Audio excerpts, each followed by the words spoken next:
yerlər 1920-ci ildən 30-cu illərədək qanlı olaylar yaşamış. İndiki Gədəbəy rayonunun Şahdağ kəndi ərazisində yerləşən Qaraqaya ərazisidir. Burada yaşayan xalq qəhrəmanı Məcid Ağa və onun yaxın silahdaşları, xüsusilə də igidliyi, qəhrəmanlığı ilə tanınan, Rus bolşevikləri ilə birlikdə erməni daşnaqlarına divan tutan, Məcid Ağanın ən yaxın dostu, qohumları olan Əsgər Ağa, Mustafa Ağa kimi cəsur igidlərin dəstəyi ilə 1930-cu ilədək Sovet hakimiyyətinin qurulmasına qarşı mübarizə aparılıb. Demək olar ki, 10 il bu dağlar qanlı döyüşlərin şahidi olub.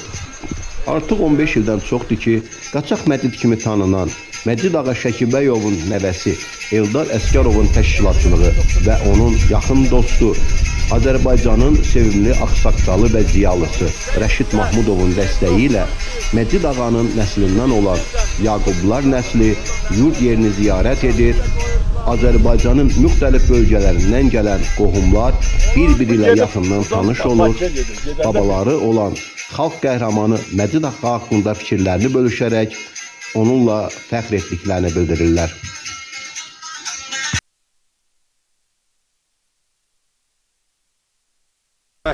O vaxtı Məcid Ağagilin, babamgilin, bizim babamızdır, Məcid Ağa, Mustafa Ağa. Onların bağ yeri olubdur. Bura hamısı bizə Bəhmən müəllim. Bax, bu gördüyün yerlərin hamısı onların yurt yerləridir. Sovet hökumətinə qarşı, o vaxtı Şura hökumətinə qarşı uzun müddət vuruşubdur və Azərbaycanda Demokratik Cumhuriyyətin qurulması. Hər il avqust ayının axırlarında 26-30 arasında biz bu yurda gəlirik. Bura Məcid Ağanın yurdudur.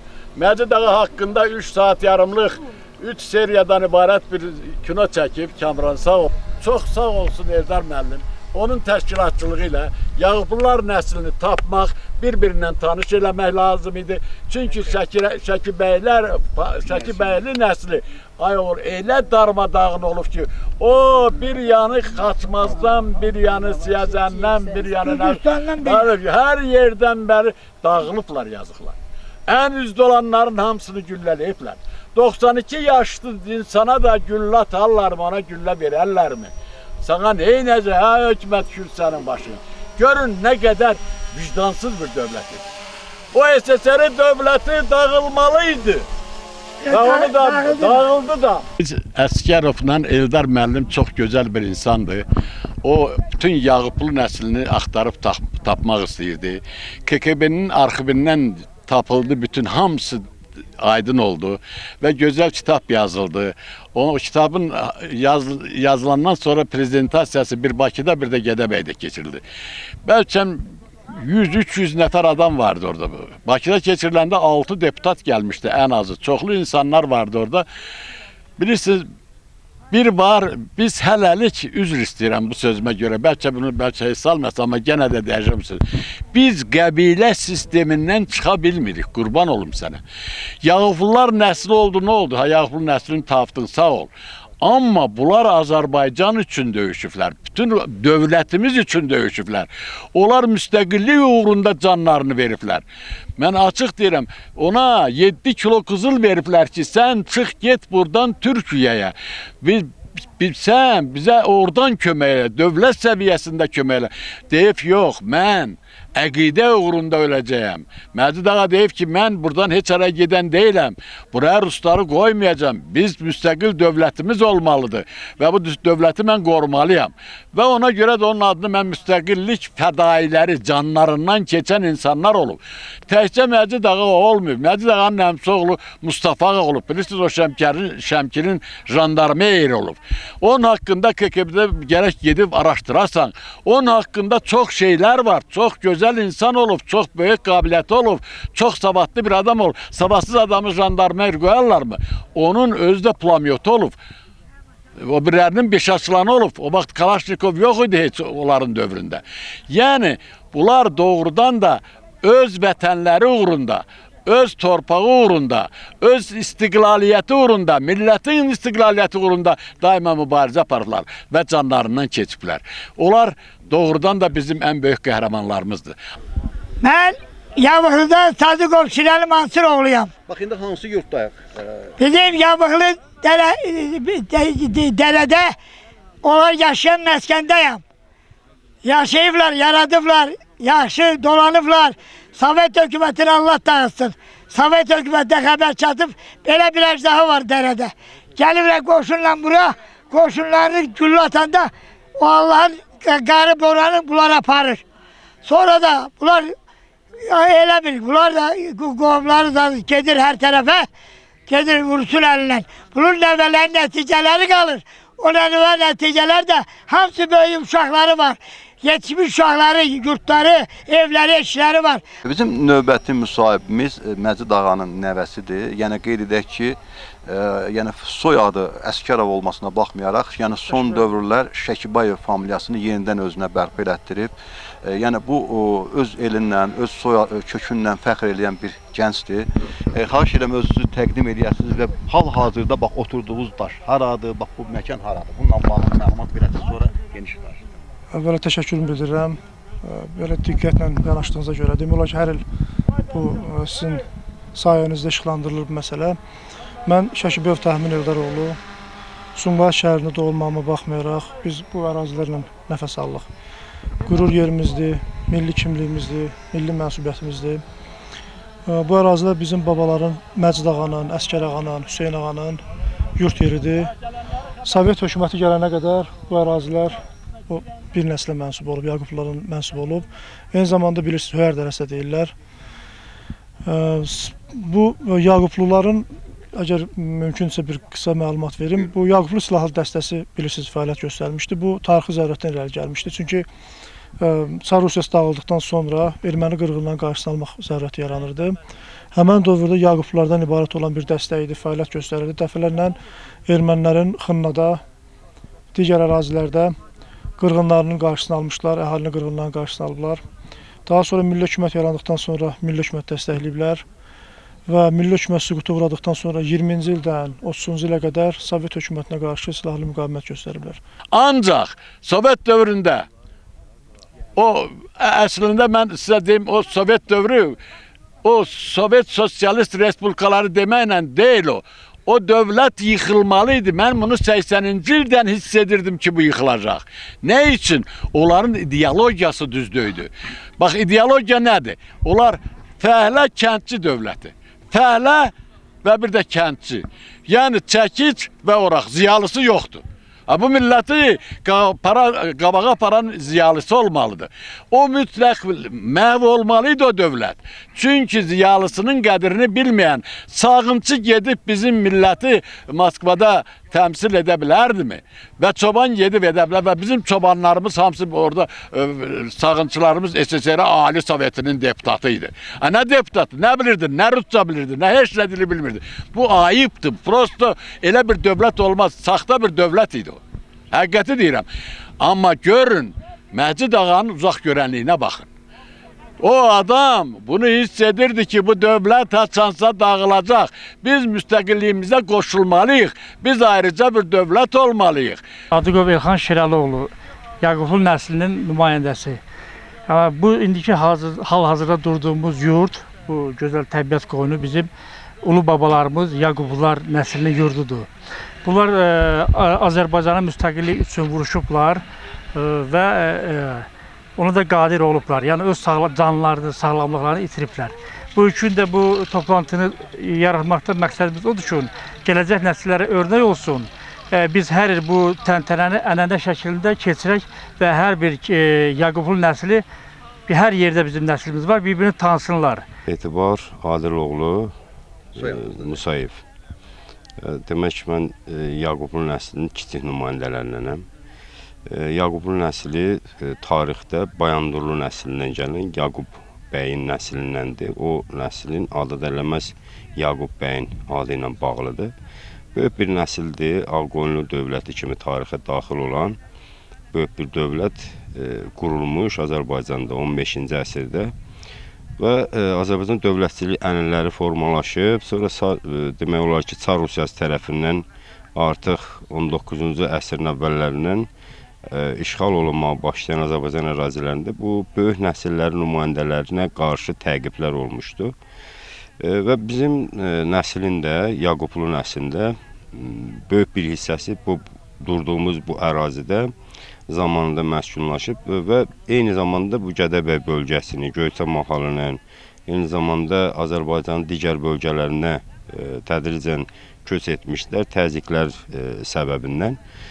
Və bu nəslin də demək Qori seminariyasında, hansı ki Tiflisdə, Gürcüstanda o vaxtı ilk dəfə olaraq Cənubi Qafqazda seminariya açılında Məcid ağa oranı bitirmiş ziyalılardan olub və Çar Rusiyasının vaxtında da bəy nəslinin nümayəndələrinə özlərinə yaxın belə də silkin nümayəndəsi kimi müəyyən vəzifələr verməklə onları öz tərəflərinə çəkmək istəyiblər. Amma Məcid ağa vətənsevən, eyni zamanda millət təəssübkeşi olduğundan və həmçinin də torpaq, eyni zamanda belə götürək, köklü adət-ənənələrin qorunub saxlanması tərəfkeşi olduğuna görə demək olar ki, Çar Rusiyasının burada apardığı ruslaşdırma, xristianlaşdırma siyasətinin həmişə əleyhinə olubdur. Və Çar Rusiyasının 20-ci əsrin əvvəllərində daxilində gedən siyasi proseslərin təsirindən artıq dağılma, milli azadlıq uğrunda mübarizələr baş verəndə bu fonda Azərbaycanda demokrat cümhuriyyət qurulmağa başlayır və Məcid ağa da həmin vaxtı Azərbaycan Demokratik Cümhuriyyətinin qurulması üçün böyük fədakarlıq göstərmişdi, maddi, eyni zamanda mənəvi yardımlar etmişdi. Təkcə Məcid ağa yox, eyni zamanda Yaqublu nəslin öndə olan nümayəndələri hamısı. Və müstəqilliyimizə son qoyuldu, bilirik ki, tarixdə 1920-ci ilin aprelin 27-sində artıq Sovet ordusu gəldi, işğal elədi. Lakin buna baxmayaraq işğalla Azərbaycanda millət dövlətçilik təəssübkeşləri heç zaman barışmayıbdır. Eyni zamanda Gəncədə xüsusi olaraq hərbçilərdən ibarət böyük bir dəstə üsyan qaldırır. Gədəbəy bölgəsində də burada da həmçinin Məcid ağa və dövlət müstəqilliyini qoruyub saxlamaq istəyən tərəfdaşlar, həmfikirlər bir yerə toplaşırlar və uzun müddət şura hökumətinin qurulmasının əleyhinə çıxırlar. 300 il bundan qabaq Nadir Şahın dövründə bizim 1800 kvadrat kilometrdən çox böyük dövlətimiz olub. Amma o dövrdən 300 ildən bəri heç vaxtı biz qələbə qazanmamışıq. Bugünkü gündə şükür oxuyuram ki, biz qələbə qazanmışıq, Qarabağımızı almışıq, heç kəsdən qorxmuruq, bizim öz dövlətimiz var, biz bu dövlətlə də fəxr edirik. Bu dövləti qurub saxlayan 10 il, 1920-ci ildə deməli, nə yarandı? SSR 1922-ci ildə yaranıb. Amma 1920-ci ildə Azərbaycanı işğal elədilər Ruslar və neynədilər? Komünist partiyası hökuməti yaratdılar. Maraqlı odur ki, Məcid ağa 30-cu ilə kimi bax burada Sovet hökumətinin yaranmasının qarşısını alıb. Bəli, onu bir dəqiq bilmək lazımdır ki, 1930-cu il mart ayının 29-una qədər Məcid ağa kişi kimi öz başının dəstəsi ilə əksəriyyəti də Yaqublular nəslindən olan, bəli, onu da qeyd eləmək lazımdır. Yaqublular nəslindən olan və çoxlu insanlarla birgə qoruyub saxlayıb. Yəni bura Rus ayağı dəyməyib. Ta 1930-cu ilə qədər. And olsun Allah, bizim o Qızıl Torpaqda Topatılan deyilən yer var. Ruslar 1930-cu ildə topları gətirib düzüblər oradan, gəliblər bizim kəndə, bizim kənd Kəsəmən kəndidir. Kənddə 45 köy var. Orada Musa kişi olub, ağsaqqal olub, mənim babamda da ağsaqqal olublar, gəlib deyib ki, bilirsən, Ruslar gəlib deyib, nə deyirsiniz? Siz Sovet dövlətini tanıyırsınız bunu. Bu deyib ağladır, sən Rusla, topla, tüfəklə zad eləməsin. Babamın bir bacısı oğlu olub, köçəri kişi, Rus kimdir, köpək olub, 5 sənə part göy atanda, babam bir şillə vurub burnu qarib. Ağsaqqalın sözünə. Deyib, o ağsaqqal deyib ki, siz bir qoç verin, nə bilim, toyuq verin, nə verin, ətini verin, arağını da çaxırını mən alacağım, qoy bizə dəyməsin. Biz qəbul edirik. Topa qarşı nə qarşı? Nə mübarizə aparasan topa qarşı? Həqiqət. Amma Tihtaş deyilən kənd var, onlar verməyiblər. 2 nəfər adam göndəriblər emissar, nə ilə, atla. atın biri qaydanda atının birinin atını öldürüblər. Allah göstərməsin o topla o Tiktaş kəndini darmadağın ediblər. İndi o Şəkərbəyin çoxu Tiktaşdan köçmədilər. Onlar hamısı qaçıb dağlara gediblər. Bunlar, bax bu nəsil ki var, bu Yaqublu nəsli ha. Bunlar yeni adamdılar oğul. Bunlar ki Qazağın, mənə elə gəl Aslanbəyli kəndindəndirlər.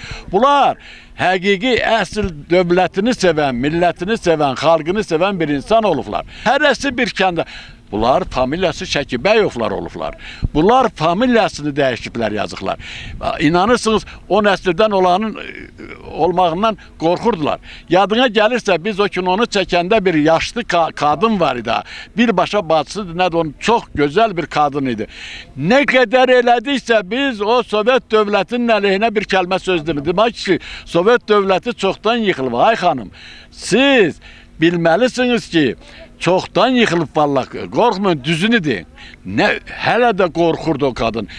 Danışa, o qadın bu saatda yaşayır. Yenə də danışmır. Çünki Və Dövlət Tarix Arxivindən əldə olunmuş məlumatlardan görünür ki, yəni bunların güllələnmə səbəbi AXC, yəni Milli Hökumət dəstəkləmək, gizli antisovet təbliğatı olmuşdu.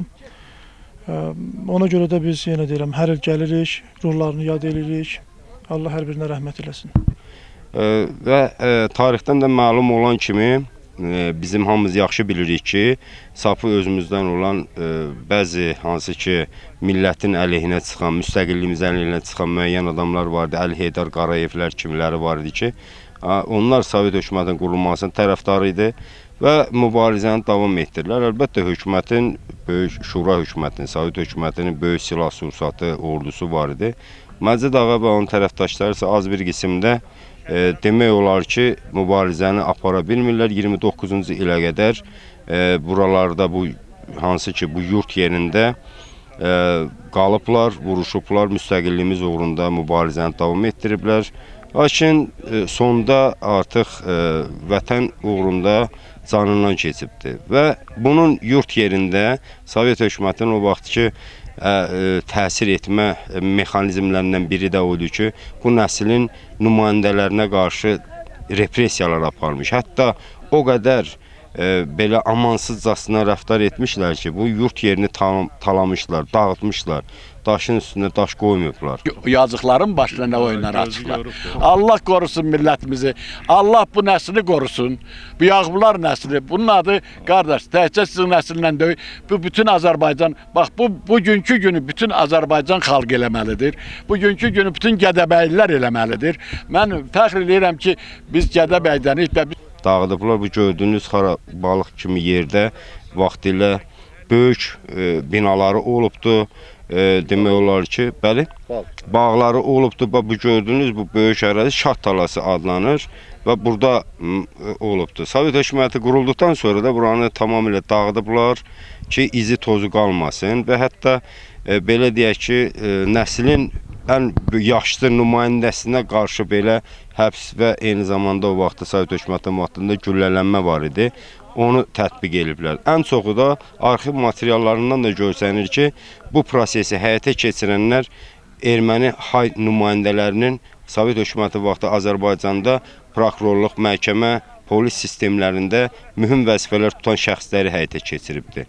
Həqiqətən də bu belə götürək ki, Sovet imperiyasının belə həmin o çapa-çap vaxtında imperiya tərəfdarları və erməni belə götürək ki, lobbisinin yeritdiyi siyasətin məntiqi nəticəsi idi ki, Azərbaycanda köklü nəsilləri tamamilə silmək, öndə gedən insanlarını aradan götürmək və gələcəkdə bu ərazilərdə milli azadlıq hərəkatına yol verməsinlər və onları çalışıb xülyalarında olan Böyük Ermənistan dövləti tərkibinə qatmaq istəyi olubdur. Əlbəttə ki, bunu bizim öndə gedən ziyalılarımız, bizim özümüz, vətən fədailəri heç zaman buna imkan verməyəcəkdir.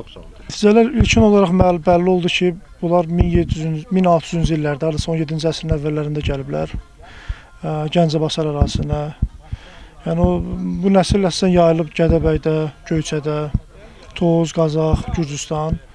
Böyük bir nəsil olub, yayılıblar. Sadəcə olaraq bu, belə deyək də, Yaqublu silahlı dəstəsində əsasən Gədəbəydə olan nəsil iştirak edirdi.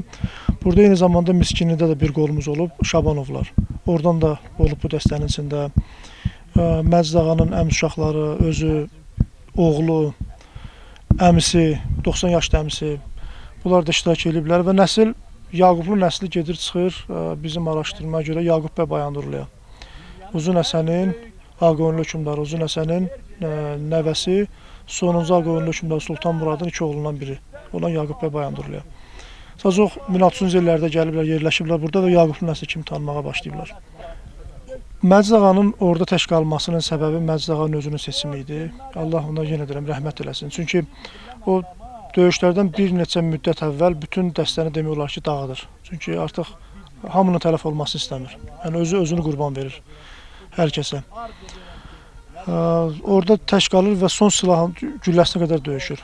Axırda silah bitdikdə, çünki məlumatınız var ki, əvvəl silah Türkiyədən gəlirdi. Sadəcə daha sonradan Türkiyə ilə münasibətlər korlanmasın Sovetlə deyə artıq o silah sursat da dayanır. Və tükəndiyinə görə sursat, mağarada tək qaldığına görə yəni təslim olmamağı üstün tutur. Yəni sonu bəlli idi məsələnin.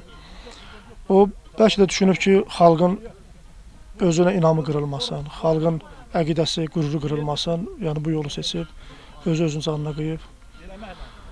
Bu qədər. Bu bir qəhrəmanlıq sənaməsi deyilmi ki, yəni bax bunu düşmən yox, Məcidi özü vurdu yalnız. Yəni məqsəd də olub da, xalqın gözündə əslində elə Məcid ağanın dastanı çevirən də olub. Çünki orada əslində məndə olan məlumata görə rəsmi olaraq 7 nəfərin güllələnməsini mən bilirəm, 8 nəfərin.